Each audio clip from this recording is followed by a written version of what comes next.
jewe mu gikorwa nakoze ca doktora narihweje ijambo rimwe, ijambo ryitwa urwimo. Urwimo ni ijambo tuzi. Urwimo ruvuye mu kwima ku mwami baciye bafatira mugabo nca nibaza nti ni kubera iki urwimo ruca rusigura igihe c'ingwara, igihe c'ubwicanyi. Uko tuvuga urwimo rwa 2022, rwa 1993, rwa 2015 n'ibindi. Kubera iki urwimo? Kuvuga igihe c'ukwimika umwami tuca tucita igihe c'ingwara.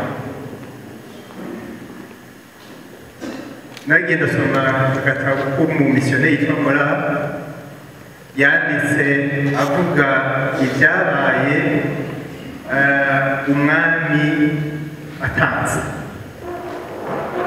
Avuga ati umwami atanze muri icyo gihe baca bagandara nk'uko tubizi. Mugabe ikigandaro c'umwami kimara umwaka wose. Muri uwo mwaka avuga yuko cazira kurima. Nushaka kugenda kurima yagera kurima hinyegeje, hanyuma isuka agaca yambika ibihundahunda kugira ntihave ikubita kwibuye ngo bahave bumva yuko ariko ararima. Umugore n'umugabo carazira ko baryamana.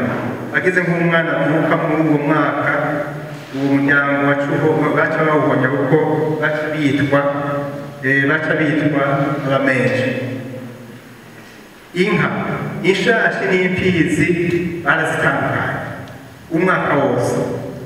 Hagize inka yima nyeneyo nicyo yabona n'ibindi byinshi rero.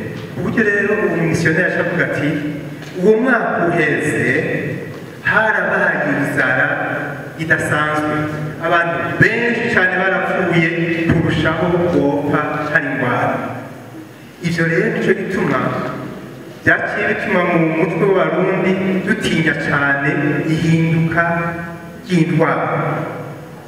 Ihinduka ry'intwaro cyo twibukira hahindutse intwaro ategerezwa gupfa umuntu.